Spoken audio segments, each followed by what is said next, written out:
Boom! There it is, ladies and gentlemen.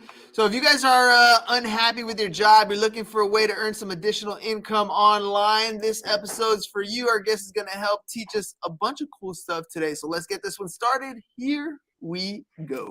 Shut up and sit down. Look, a business can give you everything you want in life: prestige, wealth, freedom. It can also take everything away from you. This show is for those who are willing to take that risk. These are the real life stories of entrepreneurs. But before we start, I have one small favor to ask.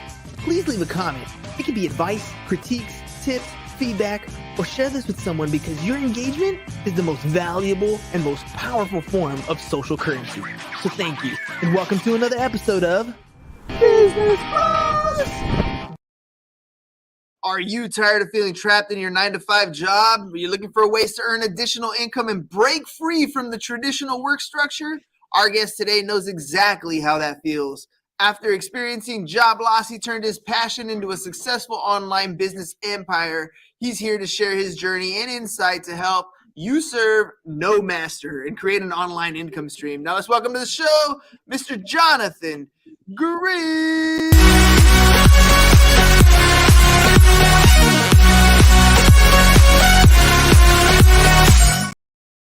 Welcome to the Business Bros Party, my friend. Thank you so much for having me. I'm really excited to be here and excited to hang out with your amazing audience. Let's do this thing. Serve no master, right? So I've been told I have this curse of helping people turn their passion into work. I don't know if that's necessarily a bad thing, but you seem to have a very similar thing going on here. Tell me a little bit about that, the way that you ended up losing your job and then kind of turning your passion into something that turned your life free or set your life free. Yeah, I thought it was my dream job. I was 29 years old, running a massive department in one of the top 20 universities in America in charge of a $1.5 million budget. And every single day I was thinking, how many more days do I have to work to pay off my student loans? It's not what you want to think your first week at a job. And it just didn't work out. Within 2 weeks, they let me go.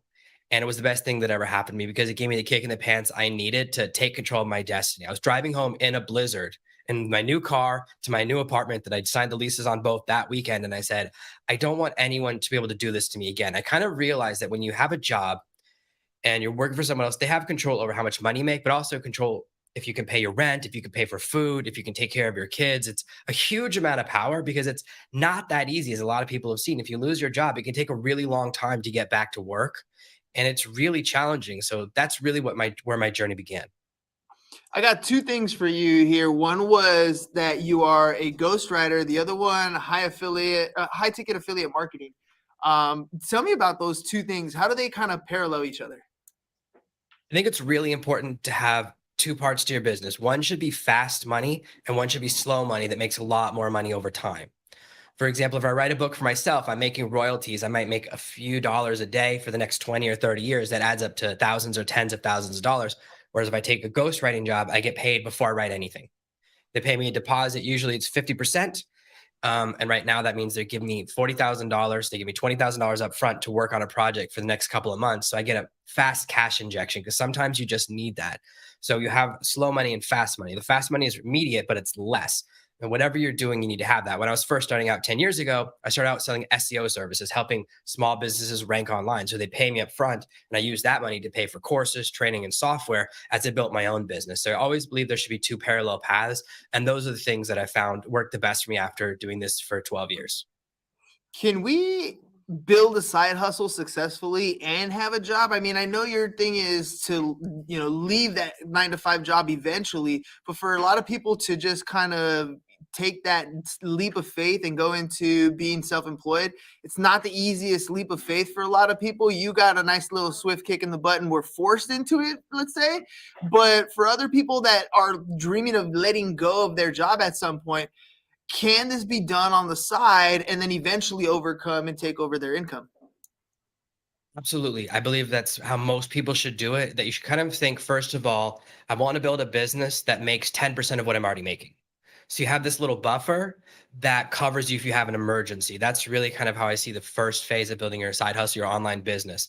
And then as it grows, eventually it will match your main income and then replace it. And that's when you know it's time to leave your job. So I don't think everyone has to do like happened to me. I needed that kick in the pants, but not everyone needs that. And you don't have to put yourself in a really tough situation. Like I was living in my mom's basement for my 29. I got kicked out of the apartment. I couldn't pay the apartment anymore. I had to move out after the 6 months, and I was living in my mom's basement. That's not what everyone wants to do when they're about to turn 30. I was like, this can't happen to me. I got to find a way out of here. So everyone has their own different ways of motivation, but the most important thing is to think of it seriously. The problem with the term side hustle is that a lot of people kind of think of it as a game. It used to be called that. 10 years ago, people were like, oh, I'm just playing around with an online business. I'm dabbling. And everyone who does that fails. You have to at least take it seriously and say, this is something I really want to work. I really want to use this to pay for my vacations, this to pay off my student loans, this to give me that buffer. And that mindset shift really makes a huge difference in your chance for success. So if you're working a full-time job and you can only put in 1 hour a day or 2 hours a day into your business, that's still 10 hours a week or 5 hours a week. That's enough to build a business as long as you're taking it seriously. Because when you're taking it seriously, it means you have to be more efficient. I've seen people who only have 2 hours a day succeed a lot faster because they're forced to be efficient. When you have 8 hours a day, you're like, oh, I can spend all day. I have lots of time to do this. And that's something I struggle with now, is that I'm not nearly as efficient now as I used to be. I have to really push myself to stay focused throughout the day. That's tough to be able to kind of dedicate that time, and then when you do have that time, the other tough part is to remain focused, right? I always like the acronym for focus, to follow one course until successful. And I think that's where the focus has to be for that extra time that you have to put into this side hustle, to build it efficiently. Is it's gotta be focused effort. What are some common myths that you see for people who are trying to start a business online? You see a lot of people do things on TikTok, for example, on Instagram Reels, and they're all selling a bunch of different things. Usually they're low ticket items, but there's always these myths and misconceptions that people have when it comes to starting something online. What have you seen that's one of those, that are some of those common mistakes that people have? Sure. The most common mistake people make is trying a whole bunch of different ideas. So I love your acronym for focus. The most common reason people fail online is that they just keep trying idea after idea after idea, and they don't stay long enough to see it work. Sometimes it takes 3 or 6 months for an idea to work. And that's a long time, because you start thinking, oh, maybe it's not working, but it can take a while. It took a while for my first blog to get traffic. It took a while for different parts of my business to work, for my first product to work, all of these things. And it can be scary because sometimes you're doing work and you're not sure it's going to work. That's why I like to have that short term money, that fast cash. You have money coming in while you're building your side business. That's the first mistake. The second mistake people make is thinking that cheaper is easier. So you mentioned earlier, I do high ticket affiliate marketing. If I promote to my audience a $7 product and a $3,000 product, I'll sell the same number of units. It's just when I sell the $3,000 product, I make a lot more money. So you can become someone who sells really expensive things, even if you're in high school, even if you're in your 20s, it doesn't matter, because it's going to get you the exact same response. It's just as hard to sell at different price levels, but there's this fear. You go, oh, I have to be older. And maybe that is true in real estate, but for everything else online, it can actually be a massive advantage being younger. And a lot of people I've worked with who are right out of college or about to go to college think, oh, I have to sell my product for $7. I worked with someone last year. I said, let's sell it for $2,000. Same product, $7 to $2,000. And people were buying it. So then we bumped it to $5,000. So seeing what's possible, realizing, and also people take it more seriously. When it's a more serious investment, they work a lot harder, and you have that additional money that someone's paid you to invest in maybe a better studio, maybe better content, maybe bringing in an external expert to help with different parts of the program. So you can actually give them a better experience. You can deploy that revenue on their behalf and give that customer a better experience and higher odds of success. Are we talking like digital products like courses here, or are we talking actual physical products that can be sold at higher tickets? What's your, like, I guess what I'm trying to ask is, like, how important is it to have a niche or a specialty when starting an online business? That's a great question. I don't deal in physical products other than print on demand. So if it's something that I only make it after someone's paid, my wife and I, for a couple of years, we owned a hotel. And before we had our fourth child, when she was pregnant with number 4, I said, let's not have 2 businesses. And we bought like t-shirts or stuff like that for the hotel. And we realized that when you have stock, it's a nightmare. So I don't really like to have stuff sitting on a shelf, because then you're forced to sell something and it's like a different risky business. Now, there is a lot to be done in e-commerce. That's just not my world. What I really like is that I have much lower risk. So if I make a digital course, whether I sell 1 unit or 10,000 units, my overhead is the same because I only had to create it once.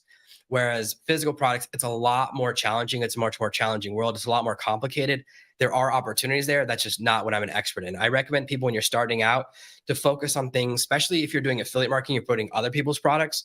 For example, if you promote a product on Amazon that's $2,000, best you're going to get is 12%. That's the absolute highest they pay for anything. And a lot of their products, they pay 2% or zero. It just depends. So you make $240. If I promote that exact same product and it's an information product, I'm going to get 50%, which is $1,000. So it's that much more money, 4 times more money for the exact same work. Why would I sell something and give myself that massive pay cut? I think there's a big misconception between the quality of a course and the ability to sell it, right? And I think those two things are really play out when you're starting to create content online to sell these particular things. Because so I'm going to ask you this in 2 parts. One is, what makes a good course, and 2, what makes a course something that people actually want to buy, that are willing to pay that money out? What is it that you're doing to get people, persuade them to actually take the course that you bring on? Sure, that's a great question. The first part is it works. So my job as an affiliate marketer is not just to promote everything, it's to screen out the programs that don't work or that have a logical fallacy. Because I've been doing this so long, I can tell when there's a piece missing in a program. Someone recommended me something last week. I go, I can't promote that. I can tell there's something not right. I don't trust that it works because it doesn't match my experience in this business for doing this so long. Whereas as long as a logic chain is there and I go through my other process, then I can promote it. So that's the most important thing, is that it actually works, that whatever you promise, you can meet that promise. I'm launching a new program tomorrow with a partner, and we had this massive conversation about exactly how we're going to make promises in the sales material, because we don't want to make promises we can't keep. That's so critical. The second part is really connected to it. What causes sales is proof. Whatever you're selling, if you look at every single fitness program, right? What do they have? Before and after photos. That's proof that it works. I want to see, as a consumer, proof that someone who looks and is like me, it worked for them. That's why when you see like pictures of all those proof screenshots, everyone looks different. It's an old lady, it's a young lady, it's an old man, it's a young man, it's someone from different countries, it's people that look different. Because people are looking for the person who looks like them. That's really what people respond to. They go, oh, if someone my age, my gender, my life experience can work, then there's a really good chance it can work for me. So that's why proof is the most important part. And that can be the biggest challenge when you're building something new. When you're building a new business, you go, well, I don't have any proof. How can I get that? But that really is the difference, because if it works and you can get people to test it and it worked for them, well, then the sky's the limit. That's kind of where I was going to lead into the next one. How do you find the content to sell some of these products, or do you have to make the content to sell some of these products? Because I know there's a lot of businesses out there that might have a good like SaaS product, for example, software as a service, or they might have a good personal service or course, whatever it is, but maybe they don't have the testimonials in place. Maybe they don't have the marketing material in place. Is that something you kind of glaze over and go, all right, on to the next? You're not the type of program that I'm ready for? Or are you going in and creating content and getting people to try the material, try the course, and then getting the testimonials or the proof of concept from that? So if I'm promoting it as an affiliate and it's someone else's software, I'm going to use it. I only promote software that I use. I don't promote software that's not part of my business. That's part of my ethos. So if it's not a tool I use, I don't promote it. Now, there are tools that I used to use that are really good for beginners and don't make sense for my business eyes. And I'll say that. Sometimes I'm working with someone on a call. I go, I don't use this tool anymore. So they've added a lot of features. So they'll ask me how to do certain things. The same as some things have changed. And that's important to have that level of integrity. So what I really look for is, does the tool work and does it do something that works for me? So I don't just promote something that's cool. It really is important. That allows you to not need that proof, because your story becomes a proof. Like, I use this tool to save me time.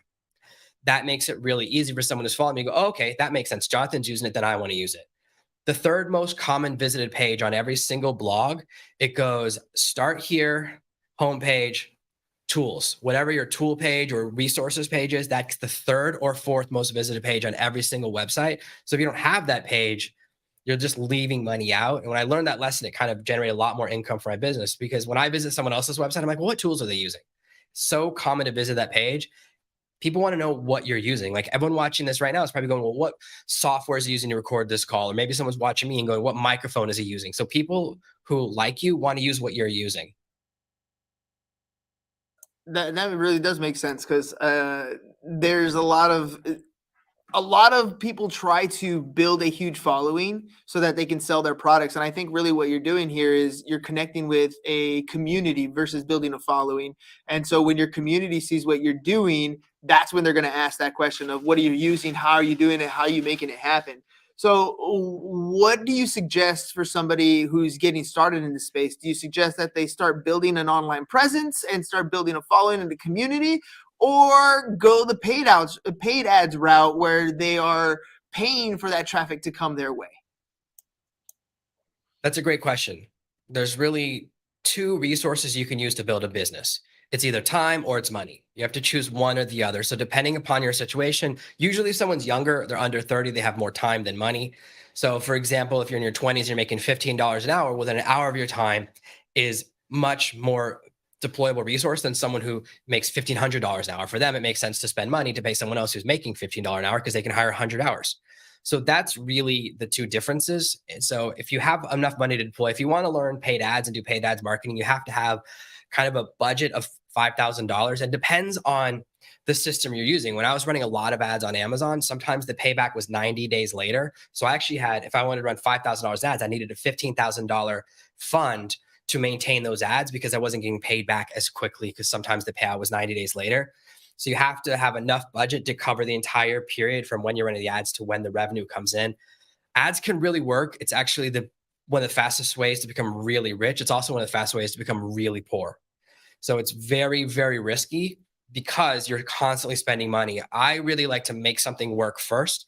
So I'm an organic traffic person. I always have been. I've always been about building audiences. I started off building a really huge blog way back in 2007. That's how I began. And I think that's better, especially, it seems like a lot of your audience is younger. I would really recommend the fastest way to grow an audience right now is TikTok, 100%. The secret is to really know why you're making content. Sometimes people reach out to me, they have 100,000 followers that all have nothing in common with each other. They just build a huge following, and a large following that's random is really, really low in value. If you have people in their 80s and people in their 20s, we don't shop the same, right? I don't shop the same as someone who's 30. I don't shop the same as someone who doesn't have kids. The way I shop and the way I spend money is very different. So the ads I see would be different than the ads you see, would be different than the ads every single person who's watching this right now sees. But if you have an audience that's all the same, if you have an audience that's all left-handed people in their 20s who really love paper art, well, then you can run tons of ads to them because you know what they like. So that is a much more valuable audience. So as long as you're building something targeted, you can do something really, really cool. And I don't think you need to put in a lot of money to build a business. I think you can build a great audience without spending money up front, and so that you can slowly invest in your company from your profits. Can you give us some practical advice for a 17-year-old kid who's just getting started? They have a TikTok, but usually they just watch people and what other people are producing, less about creating content. What could they do to start creating content on TikTok to either build a following or just sell direct right there on the platform? That's a great question. Here's how you do it. You have to first pick your vertical, and I'll give you an example. Imagine, right? I've talked about building online business. What if I started telling about my favorite weight loss product? It would be weird, right? That's the danger, is that if you have content about one topic, you can't jump. Right now, most of my content is about AI. I'm making a lot of YouTube and TikToks about AI and artificial intelligence because I'm using those tools in my business right now a lot. And so it makes sense. But if I jumped to something that wasn't relevant, that's the danger. So whenever you build a channel, the direction you build it in, and that's how TikTok's algorithm works in any social media channel, they go, oh, this is who you're targeting. So first you make weight loss content, and then you want to switch to business content 3 months later, you're going to have a lot of problems. And it's actually better to start a new account. So that's what I really recommend. Pick your vertical, say, what are the types of things I want to do? And here's how you pick a vertical, because I think that would be probably your next question. It's a really great one, is to figure out, are there 30 affiliate products that I can promote in this space? If there's not 30 products, and when I say can promote, I mean you sign up and they give you permission and a link. Because there are certain products, even now, that turn me down. There are certain products that go, oh, we don't want to work with you because you don't have a huge Twitter following. I just have an email list. I'm an old school marketing in that way. I really believe in the email list because I own my audience. But that's really important. If you only have 3 or 4 things you can try and sell. So I'll give you an example. One of my friends made millions of dollars, tens of millions of dollars in the job seeker space. So when people would lose their job, he would help them get back to work by optimizing their LinkedIn. He did that for about 8 years. Massive business. The problem with that business for someone as an affiliate is that someone who lost their job is only going to buy about 5 products maximum. Maybe they're going to buy something about building their resume, interview secrets, like how to optimize their LinkedIn profile, and maybe 1 or 2 other things. And that's it. And it's also a short time window, which means once they get hired, they're never going to buy anything from you again. So you have a short relationship. Whereas if you teach weight loss or you teach relationships or some of these other spaces, then people might follow you for 20 or 30 years and you might have a much longer relationship.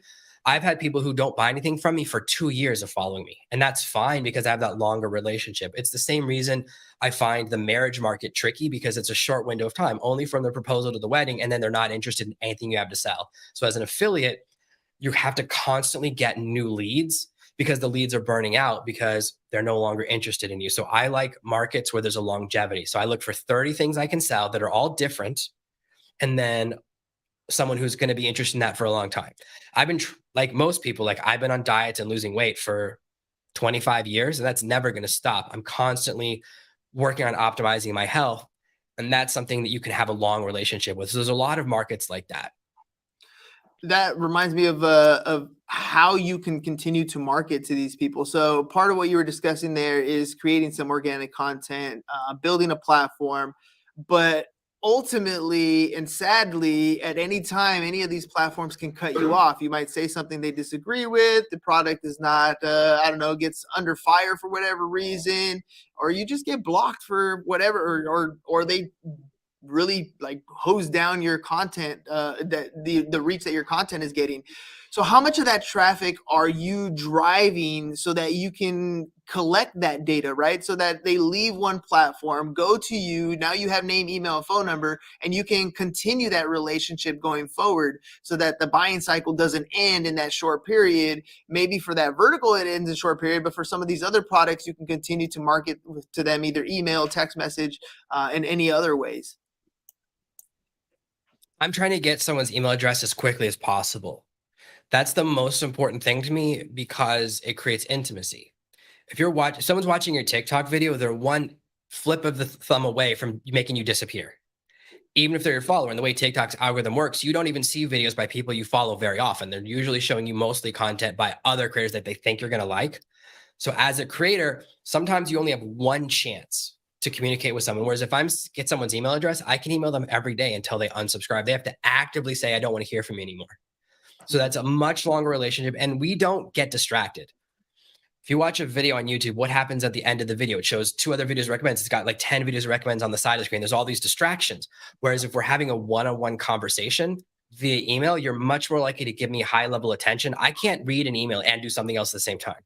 I have 3 computer monitors, but when I'm reading emails, I don't have a video on the other monitor. So you get 100% attention. You get a lot of people's attention. And what happens, right? If you get locked out of your Facebook account, what do? Send you an email, right? Maybe now they do that picture thing. We have to figure out what all your friends look like. I can never pass that test. I need the email because I can't remember what all my friends look like because I got too many friends.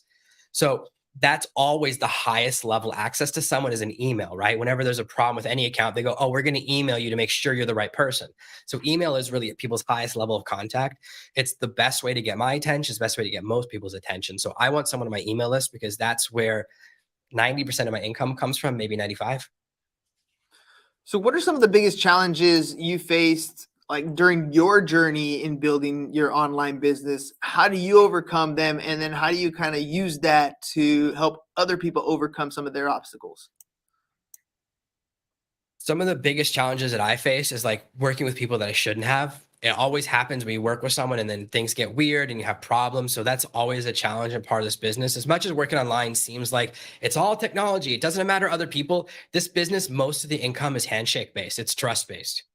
Because what are you going to do if someone doesn't pay you $2,000 or $3,000? Now you can't pay your rent, you can't feed your kids, but it's not enough money to really sue someone who lives in a different state. You can't afford to do that. So it's all about trust and reputation, which was a big surprise for me. I thought, okay, once I got fired, I never want to work with anyone else. I just want to work in my own room, first in my mom's basement, then get my own place and never have to interact with other people. But that was completely wrong. So it's really heavily relationship based. The second thing is thinking that you can build a brand. That's a lot of people talk about that, and it's the wrong idea. People don't buy from me because they think I'm smart. Nobody buys from me because they think I'm smart. People buy from me because they like me. Nothing I've told you today is original. You can find other people who know the exact same things, have the exact same philosophies, have a similar experience. What's unique about me is my life story. That's really what separates you. So whoever you are, whatever you look like, wherever you're from, whatever your life experiences is, that's actually the most important asset you have. So there are certain markets I can't go into because of how I talk, because of how I look, because of my life experience. Some audiences respond to me and some don't. So I can send an email to the same 10,000 people as a lady who has a different approach to life. Will email the exact same 10,000 people, both sell copies of the same product to different people on the list. So that's what's really amazing, is that your uniqueness is your most valuable asset. And finally, the other big challenge I've had is thinking that everything is going to work. So you think your first idea is going to hit it out of the park. And this happens a lot. I work with a lot of authors. You know, people go, oh, you're going to write my book and it's going to make me a millionaire. I'm like, it's not. Every rich author has written a ton of books, right? There's 7 Harry Potter. Stephen King is cranking out a book every 2 weeks. Why? Because it's the massive library that generates the revenue. So realizing that you're not going to hit a home run on the first swing, you're going to have to treat this like a journey, and then it's a real job. One of the challenges is that we say, oh, I can go to college, which takes 4 years, and then I'll be able to figure out what I'm going to do. Or I can start an online business, which is only going to take me 2 hours and I'll be ready. I work 7 days a week. Okay. I have to work every single day to build my business. I've been doing this 12 years.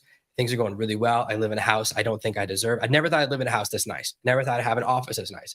Got 4 kids. You know, they're always something. We just had to pay a ton of money for their yearly vaccinations today. There's always another bill. Their private school. Oh my gosh. What does that mean? I got to constantly work. And that's really the biggest key to my success. As I mentioned, I'm not that smart. I'm okay, but it's not my intelligence. It's my consistency. It's my willing to work every single day. That all the people that kind of had a little bit of success and faded away, they didn't have that consistency. They didn't get up every day. They didn't put in time every day. So more than like a flash in the pan viral video, if you can just crank out content every day or do whatever you need to do every single day consistently, you're going to see success, while the people that have that flash in the pan disappear. And I'm imagining this is where your passion comes into play, right? Because you are passionate about what you talk about. You're passionate about the product that you're using because you're actually using it.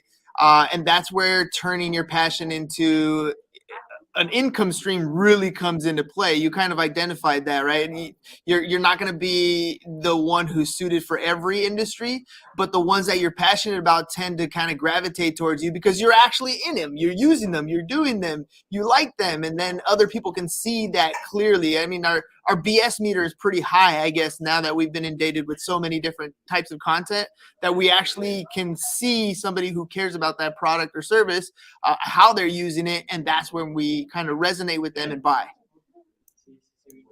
It's possible to build a business in a space you're not passionate about. And I know people that have done this.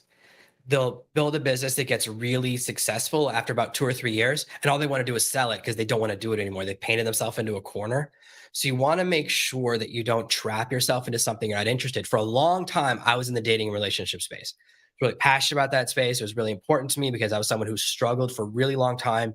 I had no dates in high school. I couldn't figure things out. I was just so bad. And I read books and I read courses and I got so successful. My first blog was just about how bad I was at dating. And it became really, really, really well known until a big brand reached out to me and said, will you do a project with us? And I was just writing about how bad I am at dating, which is easy to write about. Well, guess what? I'm married, got 4 kids. I don't know anything about modern dating. There's all these new terms now, all these new apps. So it's really hard for me to still be passionate about that part of the space, right? Because I don't have that expertise. I'm not out there meeting new people all the time anymore. So some niches will have an endpoint to them, right? If you just talk about wedding stuff, and then once you get married, well, you're not going to stay up to date unless you're constantly doing it. So you want to pick something that you're really excited about and you can see, oh, I could still be doing this in 10 years. So that's really where the passion part comes in. You don't have to be an expert. Expertise is really not that important. It's much more important to be excited and passionate. So if you're learning about something and sharing your journey, then people will love that. So you can build spaces and places in areas where you're not passionate. It's just a very different structure and you can end up stuck. So if you're doing anything where you're the face, you're making the content, then you want it to be something you're really excited about. And now with the advent of how some things have shifted on social media, I've seen some niches that used to be terrible, like model trains. Now you can build an audience of 100,000 people that love model trains and you can actually build a lot of revenue. So niches that used to be impossible. When I started out, I was like, oh, I wish video games was a niche. I started out before there was Twitch, before there was streaming, before you could have your own like video game review channel. So it used to not work. And now you can make a living just talking about which video games you like and which games you hate. That's crazy to me. That wasn't an option before. It used to be, well, the only way to make money in video games was buying and selling used video games, which is something I didn't want to do. So almost every market you can think of, now there's an opportunity because you can access a global market and build an audience of 10,000 people. And that's all you need to change your life. Yeah, and plus, video games went to download only pretty much. So buying and selling games probably not the best avenue to be in today. All right, Jonathan, you've shared a lot of great information. I know there's a lot of people who do not want to serve a master anymore. They want to quit that 9 to 5. They want to learn a little bit more about setting up their businesses to have a nice online revenue stream. If people want to reach out to you, how can they do that? Yeah, the best way to find me is if you Google Serve No Master. Every single response is either me or Jet Li. Great company for me to be in, great actor, love his movies. Otherwise, if you go to servenomaster.com, I'm always giving away copies of my bestsellers. So you can grab my book, Fire Your Boss, for free on Amazon. If you just type in Fire Your Boss and look for the one by Jonathan Green with the most reviews, you can grab that for free anytime to see how you can get started. I wanted to create something that gives people a really good foundation. And that's the best place to find me. And of course, you can email me, jonathan@servenomaster.com. I'm the only one who checks that. I don't have my assistant check it. It's just me. So you get the real access. And I always do answer. So I love when people reach out to me. The most common email I get is, hey, do you really respond to your own emails? And of course I do. Yep, absolutely does. All right, Jonathan, thank you very much. Ladies and gentlemen, that's what it's all about. You have to have some little side hustle. We're living in super inflationary times right now. So even that extra couple, $200, $300, $400, $500 a month could really change your household income and give you some of that flexibility you're looking for. And like Jonathan said early on, you don't have to shoot for thousands and thousands of dollars right up front. A couple extra $100 a month can grow to become those thousands of dollars if you're able to focus your attention and grow that online side. So if you guys need help, it's his website scrolling across the bottom, servenomaster.com, servenomaster.com. He is not Jet Li, but he's the other one that you're going to see when you search servenomaster.com. So Jonathan, thank you very much for coming on the show. Ladies and gentlemen, we'll catch you guys on the next one. Peace. And we're out. It's over. Go home. Is your business in need of marketing? Try starting a podcast. But not just any podcast. Podcast like a pro. We can show you how to take your business from being invisible to becoming a brand people trust. Go to www.businessbros.biz to get started today. Business Bros!